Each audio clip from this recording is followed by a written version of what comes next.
Welcome back. So lecture 21 today we will continue on modulation doped transistor or high electron mobility transistor. We introduced the concept of modulation doping in the last lecture, where we said that there is a wide band gap material which is joined with a lower band gap material, and if you dope the wider band gap material, then it will donate electrons to the smaller band gap material, and the interface you have this quantum well that forms with different subbands, and that is an accumulation of electron, but it is confined in a well in 2 dimension. So you call it a 2-dimensional electron gas which can only move in x and y dimension, not in the z direction. Mobility of such an electron gas is very high because it is physically separated from the region where you have doped. Okay. So over to the whiteboard here again. So in an L-gas system, because your dopants are physically separated, you have doped here and your 2d electron gas is here. Okay, this 2d electron gas is here. This 2d electron gas, actually the electrons here is the channel. This is the channel which carries the current IDS. Okay, this is your gate metal for instance, and this part, this entire L gas, this entire aluminum gallium arsenide alloy is considered to be depleted, fully depleted. So it is like a dielectric, it is like a gate dielectric inbuilt. You can say it is like a metal, a dielectric, and then again a high density of electrons. So it is like a parallel plate capacitor, okay. However, we will see that this is actually not the most effective way of making modulation doping, because this entire doping is spread out over this region, and so the amount of doping that they donate to this 2d electron gas is not as high as compared to another situation where I do not dope it throughout, but I using a concept called delta doping. What is delta doping? Delta doping is extremely high density of doping, a very high density of doping, but over a very small thickness, say 1 to 2 nanometer. It is like a spike, it is like a very high density of doping. So we call it say Nd plus. It is a delta doping, and the delta doping is not expressed in per centimeter cube, we express it in per centimeter square. It is like an areal density also. It is like a very high, extremely high density of doping, say you can say 10 to the power 19 per centimeter cube of bulk doping, but that you do over a thickness of 1 or 2 nanometer. It becomes like a sheet of very highly doped region. Okay. Rest everything in the L-gas system is undoped. What I mean is that I have an L-gas, aluminum gallium arsenide, and I have gas here, gallium arsenide. Instead of doping the entire L-gas, okay, what I do is that I just delta dope one part. So what I mean is I just dope this part only I dope, but very highly doped, delta dope. Rest everything is undoped. Okay, so this is your delta doping that happens, and if you have a delta doping like that, instead of the regular curve which happens because of the overall bulk doping, in this case it will not be like that. In this case it will be something like this.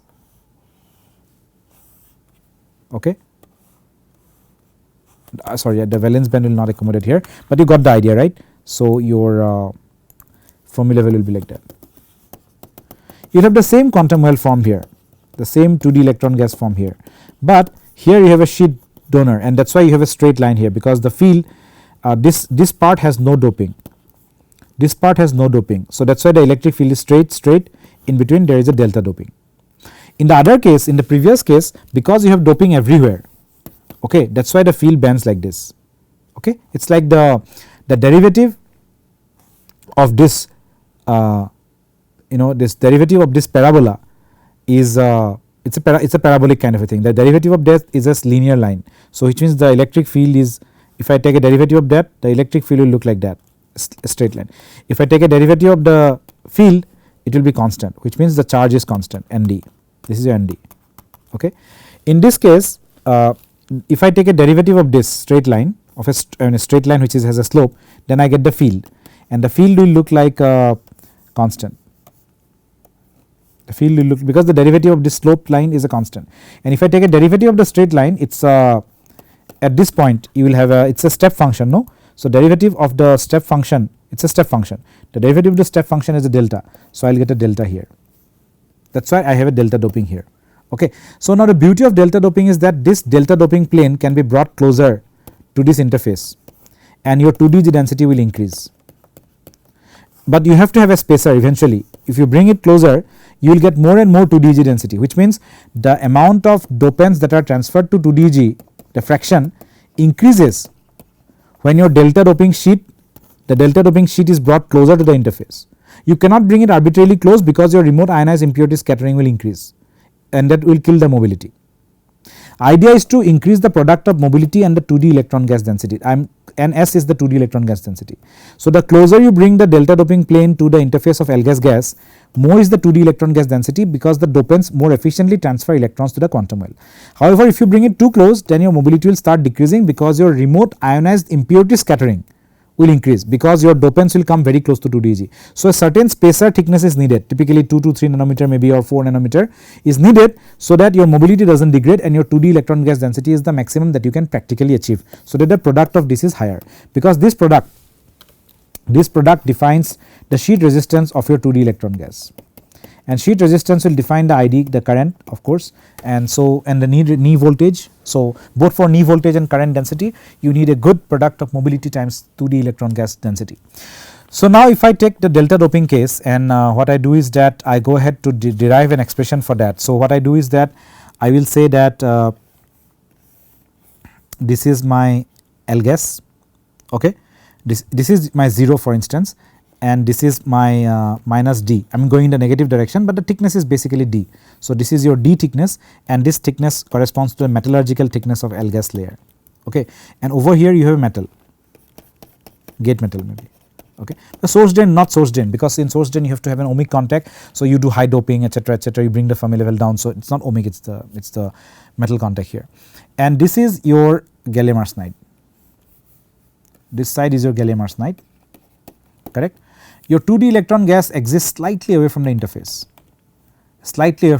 not exactly the interface. I will come to that. That is called the centroid of the distribution, and this spacing between the interface and the 2D electron gas, I will call it delta D. This is the distance from the centroid of the 2D electron gas,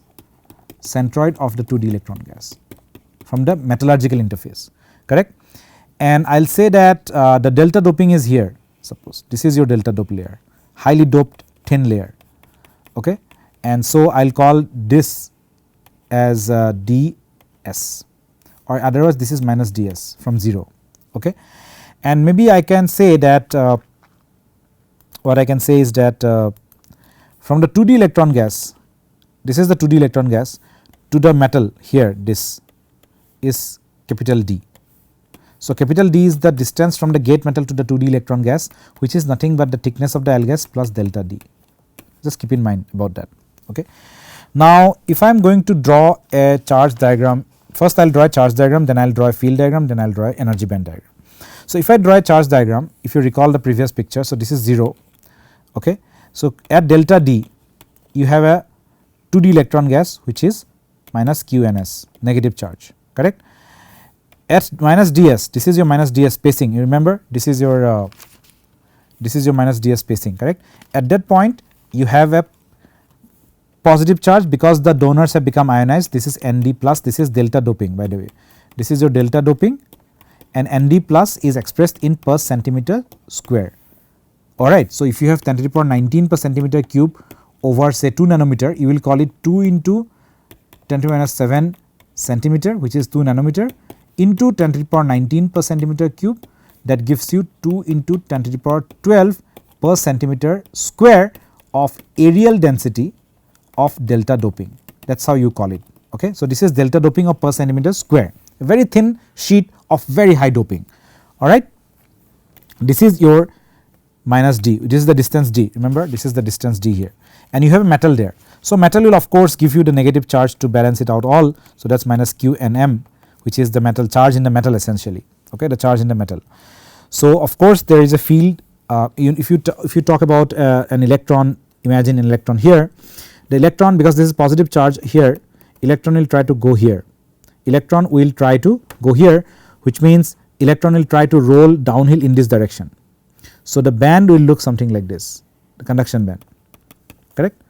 And if I have an electron here, the electron will try to come here, because this is positive charge, electron tends to come to positive charge. So, the electron will roll downhill along this, so that it will look something like that, correct. So, your valence band also will look like this and look like this.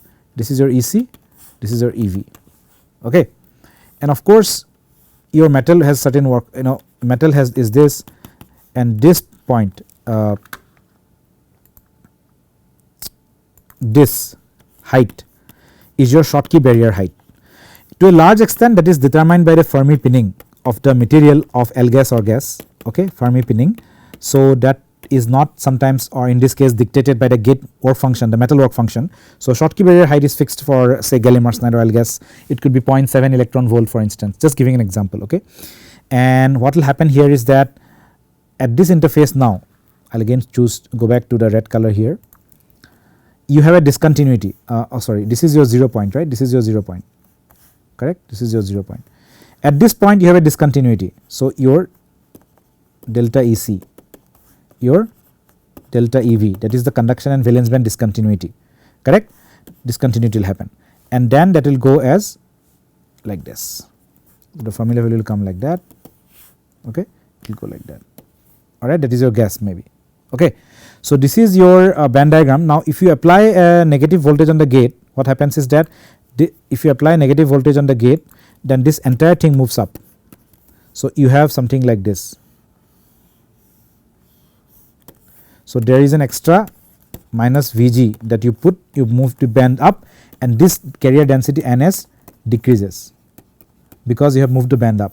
At higher negative voltage where you move like this entire things get completely depleted and your channel becomes switched off, that is your off condition. So at maybe minus 4 volt or minus 3 volt completely pinched off. At 0 volt its equilibrium, at minus 3 volt it is completely pinched off. So you deplete the channel by applying a negative voltage, and if you go to positive voltages then of course the channel current will increase, but your gate will start leaking by the way, and you have a parasitic channel that will come to very closely. Okay, so this is the operation of the basic gate, the gate, the way you operate the gate upon there. Now again I will go back to this situation where I have this Fermi level for instance, okay, and what I do is that I will choose a different color for the conduction band. So maybe I can say that I have applied a minus q Vg, that is the negative voltage I have applied. Vg is minus q Vg is the negative voltage, minus 2 volt or minus 1 volt, and so it goes something like that, comes something like that, like this, like that, and like this. So okay, so I will choose the black color here maybe. This is your 0, this is your delta D, which is exaggerated by the way, it is only couple of nanometer, but this is ds, remember, this is small d, okay, and what this is the Schottky barrier height, which is your phi b, okay, and this voltage drop, okay, I call it V1, this voltage drop across this particular point. This is a delta doping layer here, okay, and this voltage drop is V2, that is the drop across this field, okay. And what I will do is that this drop, the drop, that is this is the Fermi level, how much is the conduction band going below the Fermi level, this part is my QVDI, I will call it, this is going below the Fermi level, this is the quantum mile below the Fermi level, remember that, okay. This entire, maybe I will use a blue color here, this entire one, sorry, this entire one, I did not choose a blue color, I should have chosen a blue color here, okay. So this entire one is here is your delta EC, conduction band discontinuity, okay, and that is about it. These are the different nomenclatures. So I need to find out V1, I need to find out V2, I need to find out the VDI, which is the below the Fermi level how much it has gone, and I will assume one conduction band is filled because typical densities of 10 to the power 12 will fill up only one conduction band, okay. Now to find out this V1, V2 and VDI, I have to invoke certain equation, and I have to also go back to some definitions. By the way, you have to understand that the gate is mirroring some charge here, of course, from the gate side, correct, the gate is mirroring some charge here. So whatever delta doping you have given, the total doping is 100% ionized, assume it is going to the metal, it is going to the 2d electron gas, but because this part is quite close to the Fermi level, if you do a very high doping it will come even closer to the Fermi level, and so what will happen is that there is a small amount of electron there, we call it a parasitic channel, and we do not want it to become a channel because that will be detrimental to your operation, because that is an extra channel which you cannot modulate. So that parasitic channel is undesirable, which means this delta doping should not be very high. Otherwise what will happen is that if this is your Fermi level, if that is your Fermi level, what will happen is that your conduction band will look like that. So this is a 2DG, there is also one channel here, this is one channel which is called parasitic channel, this is the actual 2DG channel. So there are two channels, this you cannot modulate very effectively, and that is an extra unnecessary channel which will kill your device. Okay. So that will happen if your delta doping is too high, So you do not want a delta doping. Even if delta doping is not very high, this part is little bit closer, so there is some electron, we call it the N parasitic channel. Ideally this should be as low as close to, I mean not 0, it will never be 0 because the Fermi level is fairly close to the dip in the conduction band. You only can make sure that this part is much lower, maybe 0.1% or 1% of the 2D electron gas or the metal charge. Okay, that is what you have to do, like 0.01% or something, you have to keep it very low, but you cannot make it completely 0. So now what happens is that this is the charge neutrality, this is the charge neutrality equation, alright, and we are talking about a triangular quantum well. So maybe we can focus on a little bit on the triangular quantum well. For simplicity I will just draw the quantum well here, okay. And this is your Fermi level, maybe I will use red color here, this is a Fermi level, and you have the first subband which is E naught, maybe I will use a blue color to represent the subband. So this is your first subband E naught, this levels are quantized, right, this is a second subband E naught, and maybe for simplicity I can assume that only the first subband is populated, and this is your VDI. But again I will assume that E naught level, the first subband level is so close to the conduction band bottom of the quantum well that VDI is almost equal to E naught, maybe I can say not E naught, VDI is essentially we will come to that approximation probably a little later, then I'll justify and tell you why we can make some more assumptions later on, okay. But as of now we can just stick to this, okay. So there is a field here, of course there is a field here, and you know that in 2D electron gas or in 2D materials or 2D pure 2D transport, the density of states is basically how many available states are there per unit energy per unit area for 2D. For 3D it is per unit volume. So density of states in 2D is actually effective mass of electron divided by pi into the Dirac constant, the h bar square, okay. So this, to get the actual 2D electron gas density, you have to integrate this with the Fermi Dirac statistics or the Fermi function, okay. If you do that you get an expression something like m by pi h square, okay, into Boltzmann times t kT into ln of, now if you take only one subband then it is 1 plus exponential of EF the Fermi level minus the first subband by kT. If you have second subband you have to add more, but you are only considering only first subband. Now if EF minus E naught, this gap EF minus E naught is much higher than kT, maybe 3 kT for instance or something like that, or even 2 kT, it can be 2 or 3 kT, then this quantity is reasonably larger than 1. If it is 2 kT it is almost like 10. So if it is 3 kT it is even like 20 or something. So 10 plus 1 or 20 plus 1 is almost equal to 10 or 20 respectively. So I can ignore this part, and log and exponent they will cancel out of course, and this kT and kT will cancel out if log and exponent cancels out. So what I have is m star bar by h pi square into EF minus E naught, okay. So your 2D electron gas density Ns is equal to I will have to there is a term Q that is missing actually, no, but QNS is equal to Q times m star by pi h square EF minus E naught, the Fermi level minus the first subband, that is your 2D electron gas density. This is per centimeter square, remember this is your per centimeter square, okay. And so I can express EF minus E0 as equal to pi h bar square by m star into Ns, okay. And this EF minus E naught, which is this,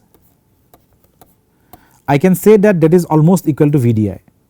Remember I told you that, right? I can assume that the E naught is very close to the bottom of the conduction band, and this is a crude approximation I am making, not accurately valid but works to a good extent is that VDI is almost equal to EF, Q VDI is equal to EF minus E naught.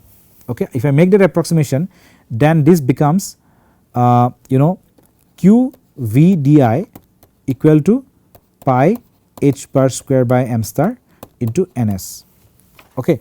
So, I get VDI, you see I get VDI here, which means VDI, the VDI remember is the dipping below the Fermi level, the conduction how much it dips below the Fermi level is equal to, not equal to, it is approximately equal to pi h cross square by q m star into ns. So, that means this is a constant, which means, and I can call it alpha. So, alpha ns, which means the quantum well, okay, this is your Fermi level, this is your first subband and this is your delta EC, then your VDI is this is your VDI, this VDI. So, VDI is proportional to ns, which means if you have higher 2d electron concentration your VDI will be more, simple thing. Okay. And it also means that the VDI is basically this voltage, right, this voltage, that is nothing but the electric field that is here, this field, the field here is electric field F2 into delta D, delta D is the centroid of this distribution, correct. So, F2 into delta D, the field in the quantum well times the thickness of the quantum well you can say is equal to the voltage that is dropping, which is VDI, which is basically alpha times ns, correct. So, which means and you know that the field here in this quantum well, if you have a quantum well like that, the field here F2, if this is a charge here, the charge is ns, then the field by Poisson's equation is given by q times charge divided by epsilon naught epsilon s. This is the charge times epsilon gives you the field. If your 2d electron gas charge is ns, then field is given by this. So, what I can do is that I can say q ns by epsilon naught epsilon s, where epsilon s is the dielectric constant of gallium arsenide in this case, into delta D is equal to pi, okay, pi h square by q m star into ns. Okay. So, delta D represents this delta D, which represents the centroid of the 2d electron gas. It represents how far the 2d electron gas spread is from the L gas metallurgical interface. This is basically will be, all these are constant essentially, ns and ns will cancel, ns and ns will cancel.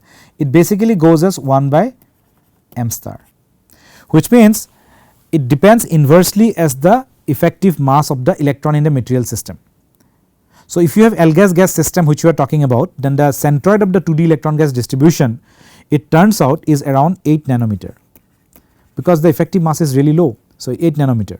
So, which means if you have an L gas system, this is your L gas and this is your gas, then the 2d electron gas, the centroid of this 2d electron gas is about 8 nanometer away from the 2d, from the actual interface of the L gas, that the spread of the 2d electron gas is 8 nanometer away. If you use a different systems like LGAN, GAN, HEMT, then this delta D is around 2 to 3 nanometer, see, because the effective mass is higher there. If you use an indium aluminum arsenide, indium gallium arsenide HEMT, that is a different kind of HEMT again, it could be 5 nanometer. So, that delta D depends on this. Anyways, this is a good detour, but we understand that VDI is there and then delta D is there, of course. Okay. So, this is all good. Now, we will come back to the band diagram again. If you remember the band diagram, okay, I am going to draw the band diagram again. So, this is your Fermi level and I will select blue color here maybe. Okay. So, I had said that I will apply a gate bias here. The gate bias is minus QVG, that is the negative gate bias I am applying. I am lifting the band up slightly, not pinching off completely. So, this is the field, this is the field, and this only the conduction band I am drawing. Okay. And I told you that this is your V1. Okay.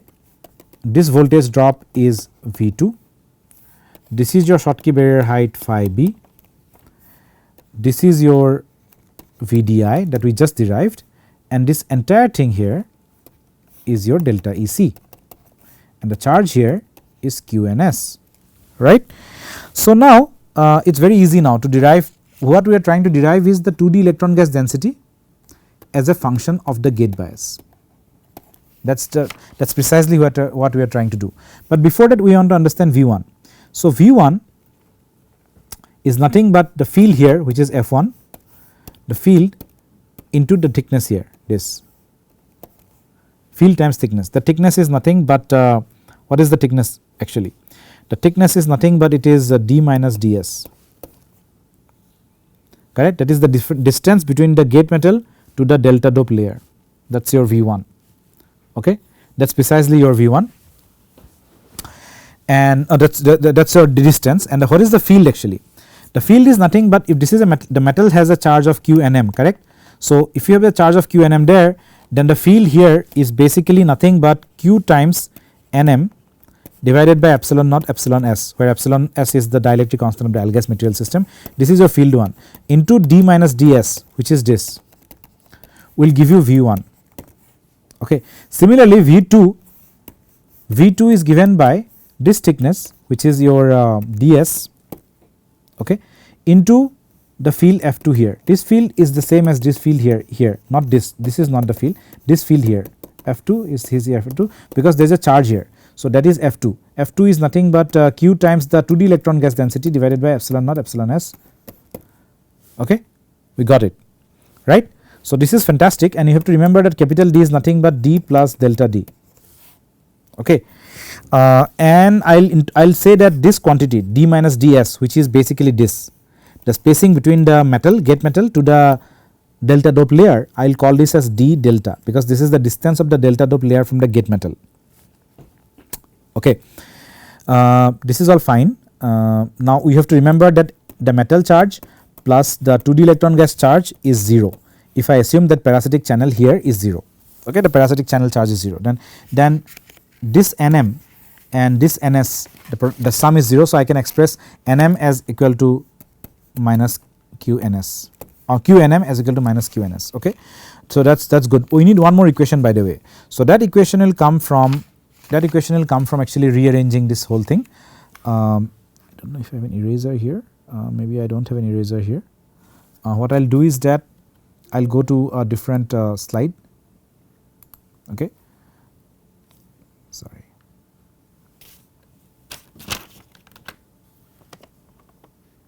All right. So what I will do is that I will go to a different slide here, EF, like that, and we have already discussed the different V1 and V2. So I do not have to go that again. So this is your phi b, this is your minus QVG, this voltage drop is V1, this voltage drop is V2, this drop is delta EC, this drop is VDI, correct. So what you do is that this is a Fermi level, no, you start from the Fermi level, you go up, you come down, go up, come down, and again come up here, you come again to the Fermi level, that is one loop, that is your 0. What I mean is that you start from Fermi level, go up by this quantity. When I say go up by this quantity, I mean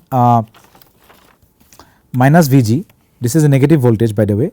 When I say minus Vg, you are going to take, if I am going minus 1 volt, this will be plus 1, okay, that is what I mean. Plus I am going up, no, then I will go Schottky barrier height also I have to go, plus phi b I am going, maybe phi b by q I will say, if this is in electron volt, then I am dividing by q to maintain it voltage, V is in voltage, phi is in electron volts, so I am dividing by that. I have to come down by V1, so I will come down by V1, I will go up by V2, so I will go up by V2, I will come down by delta EC, I will come down by delta EC by Q, I will go up by VDI, and then that is equal to 0. So what I do is that I use the previous slide's equation, which is V1 is this expression, V2 is this expression, Nm equal to minus Ns, and d equal to this, and d delta is equal to that. So I do all of this and I rearrange the term now. I use those equations, I rearrange the term, I get 2d electron gas density as a function of gate bias, which is equal to Q times the delta doping, which is per centimeter square, remember, d delta is this, the delta doping distance to the metal gate, okay, d minus ds you can say, plus epsilon naught epsilon s into the gate voltage. So it linear, the 2d density varies linearly with gate voltage, minus phi b okay, by Q minus delta EC by Q, correct, right, Q into capital D. Capital D is nothing but metal to 2d electron gas density distance, delta D, D plus delta D, okay. This was D, remember, minus D. So, this is your expression of the 2d electron gas density as a function of gate bias. It varies linearly. It also this term, okay, this term, by the way, this term represents what is called the lever rule. The lever rule. What is lever rule? It means to understand the lever rule, you assume that your gate bias, you assume that you are applying a gate bias such that this quantity vanishes. Your gate bias is exactly equal to phi b minus delta EC by Q. In that case, this quantity will become 0. This quantity will become 0. So, then what will remain is that your 2d electron gas density will be equal to Q and D plus into D delta by Q D. So, that is Q will go. So, this is D, okay, per centimeter square. D delta is in centimeter and D is also in centimeter. NS is the density, not Q. I am eliminating Q. So, which means your 2d electron gas density directly depends on D delta. If your D delta is situated exactly in the middle of the gate metal and the metallurgical interface, suppose your total L gas thickness is 13 nanometer, your delta doping is exactly the middle 15 nanometer, 15 nanometer on this side, 15 nanometer on the that side, then D delta by capital D is 1 by 2. So, which means your 2d electron gas density will be half of whatever you are using as a delta doping. If you are giving a delta doping of 10 to the power 2 into 10 to the power 12 per centimeter square, you are providing that delta doping, then your 2d electron gas density will be only half of that, okay, it is in the midpoint, which means the charge that you are providing Nd plus is split equally between the 2d electron gas and the other half is with the metal. Now, the closer this sheet of 2d electron the sheet of delta doping is moved towards the L gas interface, the more this ratio will increase.